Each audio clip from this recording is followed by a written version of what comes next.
Good afternoon and welcome to KPMG's LinkedIn Live.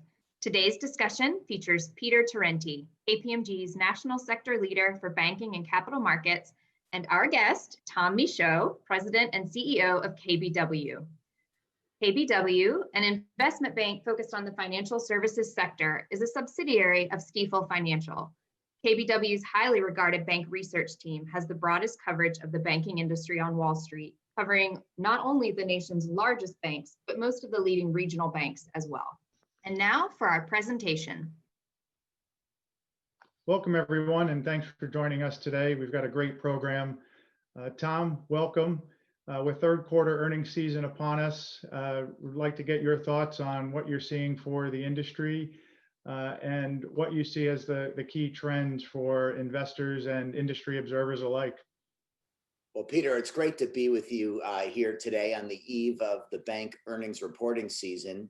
And as you know, our firm at KBW, we analyze over 200 banking companies, and we are really looking forward to seeing what the results are going to produce this quarter. We think the quarterly results are going to show very good improvement from the second quarter to the third quarter, yet earnings will still be down significantly from last year's third quarter.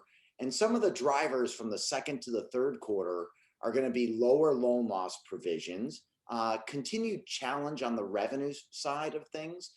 We're expecting net interest margins to continue to come in due to the interest rate environment that we're in. There really is no organic loan growth in the industry other than the PPP loans that the industry's been making. So we think that'll be somewhat of a revenue headwind. We think that the largest banks who are involved in the investment banking business are going to continue to show very, very good year-over-year results driven by improved trading as well as capital markets, where there's been a considerable amount of IPO activity and capital raising on Wall Street from both equity and debt. But there will be a linked quarter story because we just don't think it's going to be as robust from the second quarter to the third quarter. And we believe that there'll be a shift away from M&A activity where there's been very little to really be focused on that capital markets. And then we're looking for very good mortgage banking revenue, albeit probably not as strong as we saw in the second quarter. So that's the theme that we're going to see in this third quarter. And they're going to be all eyes on what the longer term story is that's being told in these results. And there's going to be a lot of focus on credit quality. So let's just jump right in on that topic. As you know, during this COVID-directed pandemic and the shutdown of the U.S. economy, with regulatory guidance and I think really sincere effort on the part of the banks, there's been a deferral program that's been set up for borrowers who needed more time to pay their loans. And it's been something that's been disclosed to the industry. Since the end of June, there's been a considerable amount of early disclosure by the banks that there's been a material drop in the amount of loans that have been deferring due to COVID. So you've seen numbers where it's been 16% of the loan portfolio dropping into the mid-single digits for banks that have already disclosed that data.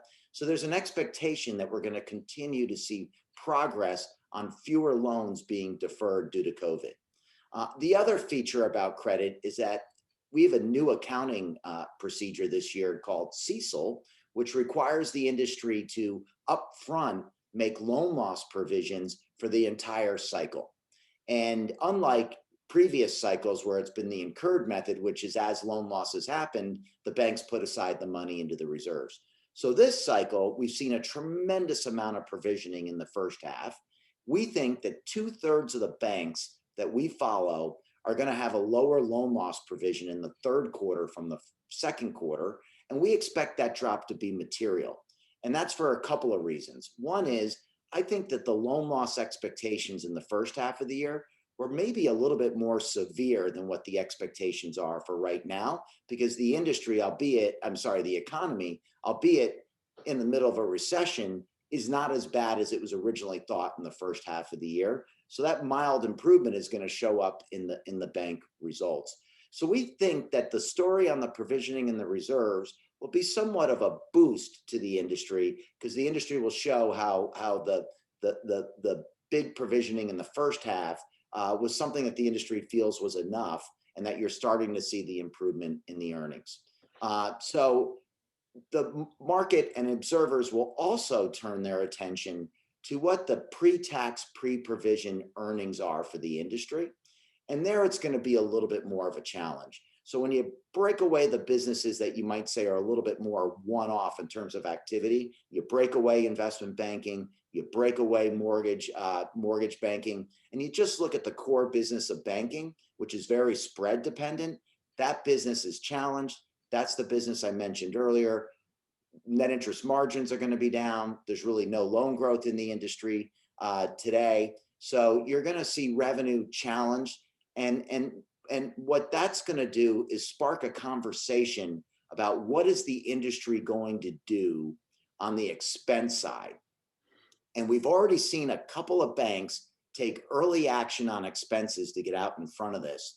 And we would expect to see much discussion from the industry about expense control. What's changing? And also what might be happening due to the changing environment in the business of banking that we're learning during this pandemic, that banks be able to work harder on the expense side to offset some of that revenue challenge. And we don't believe that the revenue challenge is just a third quarter phenomena.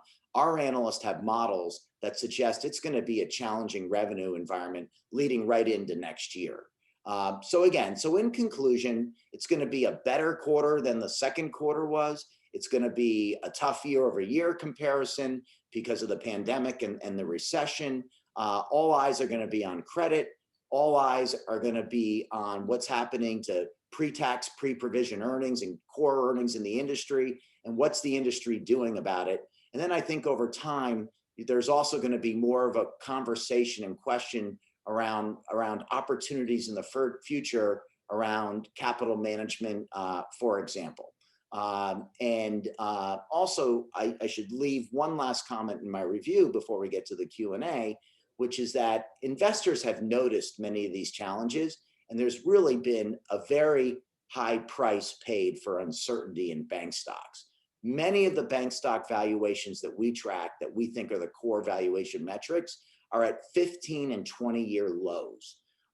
And so investors have priced in a lot for that uncertainty. And I think this quarter will start to present some of the answers to some of those questions that investors may still have. So that's our view and my view of what the quarter is going to be all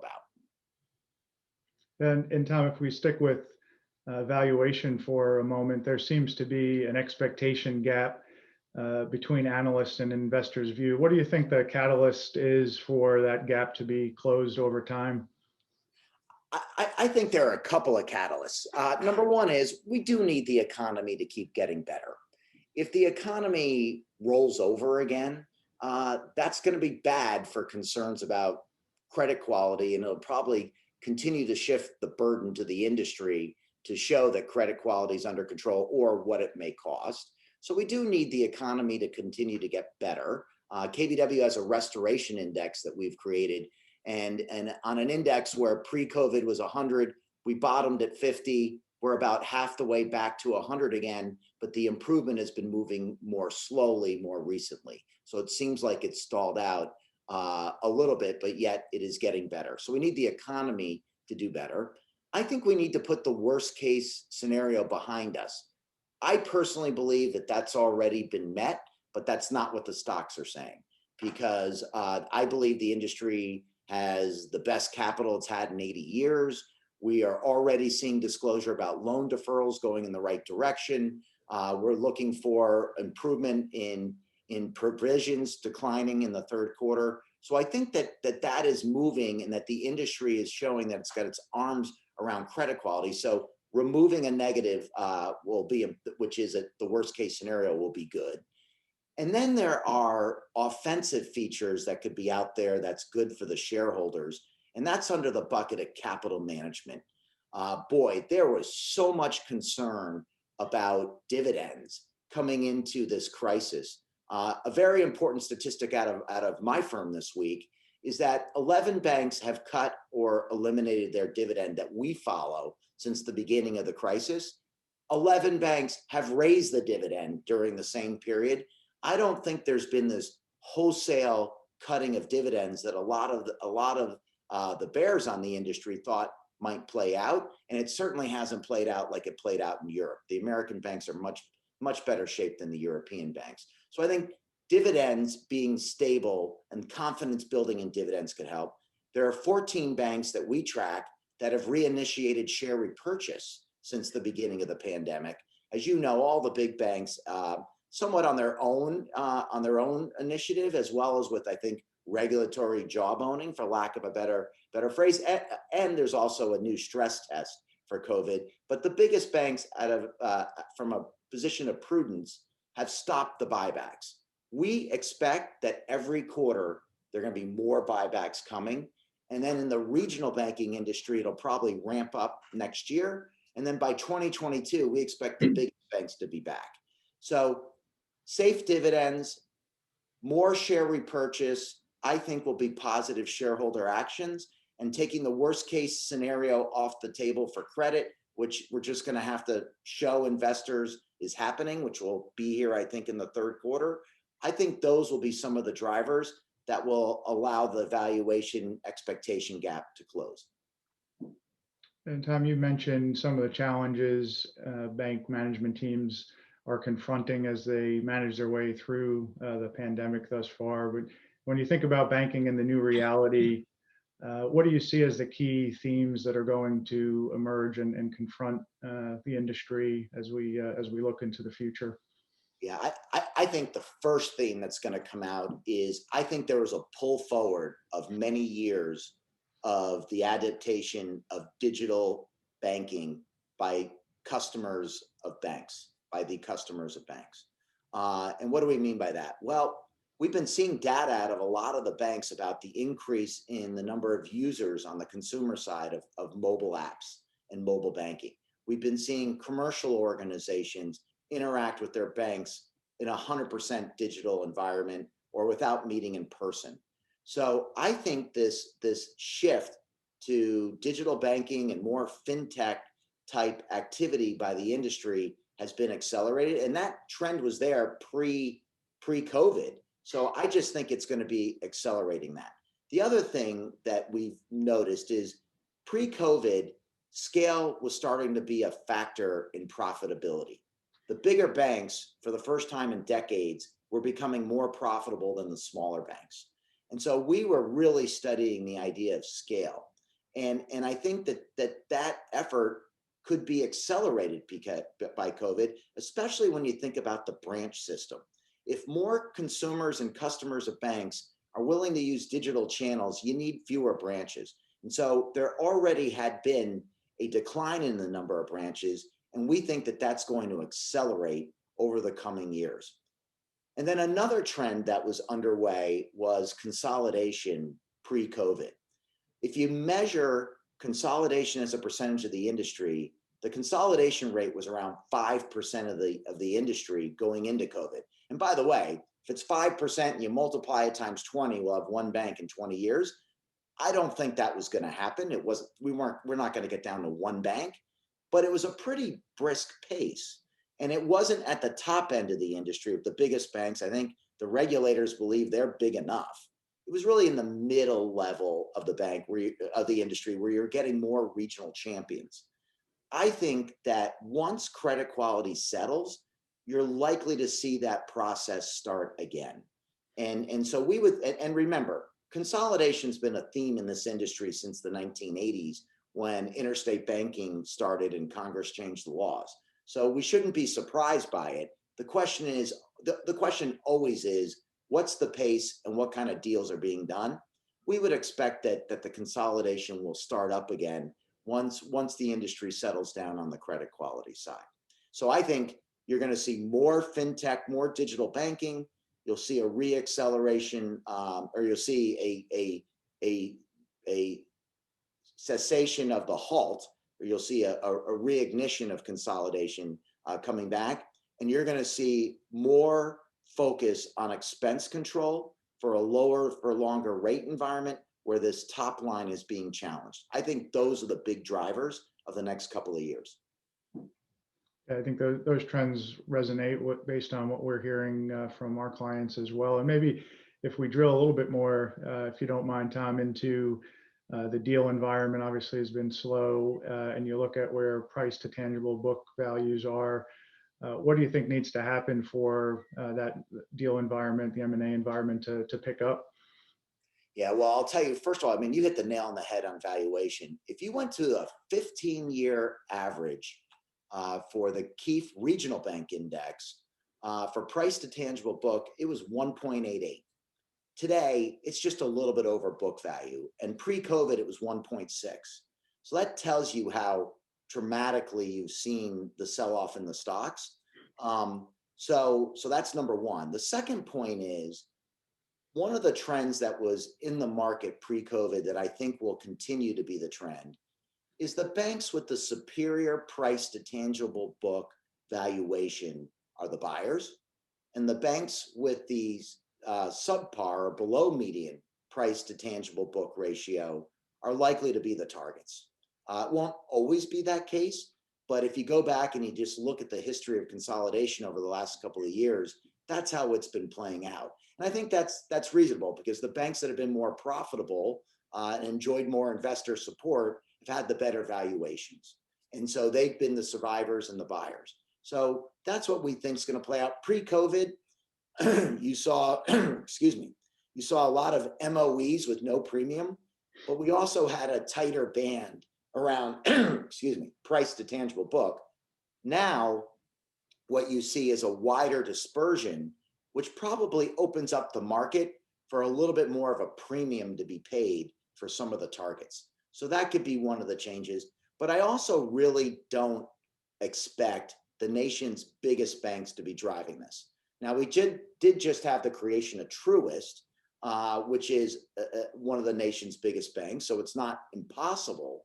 But most of the consolidation's been happening at the regional banking level, where you've been building more regional champions to stand up to compete with the biggest banks. And frankly, for the competitiveness of the industry, and consumers, I actually think that's a good thing. So I think that's what you're going to continue to see more. It's going to be more in that regional bank level where you're going to see the consolidation.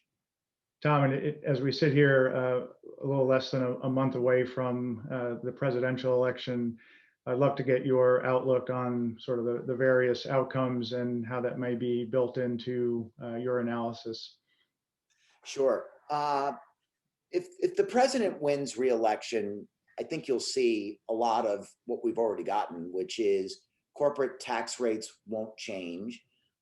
You'll have a regulatory structure that is still focused on building a safe and sound financial system, but at the same time is willing to look at some of the prior laws that had changed to see if they could be modified to possibly work better, or if they need modification going forward.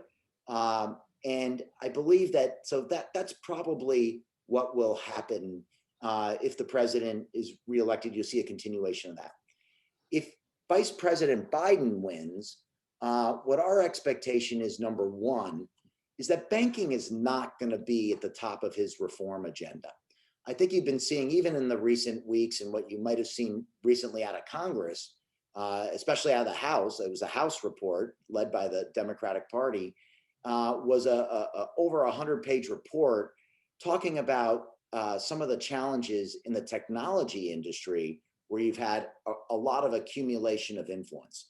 So it's my opinion that there'll be other industries that'll be focused on from a legislative standpoint, and that the banking industry had Dodd-Frank reform during the last crisis. And then we had the bill that was referred to as the Crapo bill, which was the Dodd-Frank Reform Act. I would be very surprised if we got another banking bill. I think what the focus will be from the financial services industry is which regulators are appointed and what's their mandate and how they're going to do their job. And then number two is, what happens if tax rates go from the 21% now to the 28% that's in the Biden plan? What impact would that have on the banking industry? We believe it'll take a point off of return on tangible common equity. We also believe it will knock earnings per share down by about 6 to 7%. And so that you would have an immediate reduction in earnings. The banking industry is one of the bigger beneficiaries of tax cuts, and they will be one of the industries set back the most by tax increases. So that's how we see this playing out if there's a change in leadership in the White House. Tom, great perspectives. Thank you for sharing your outlook with us. There's certainly a lot that's going to happen over the next 2 to 3 months, but we look forward to catching up with you again at the end of the fourth quarter to see what's transpired. But stay safe, and we'll talk to you at year end. Thank you. Peter, thank you for having me. I hope certainly stay safe, and for all the viewers as well. And I appreciate the invitation. Great. Thanks, Tom. Thank you.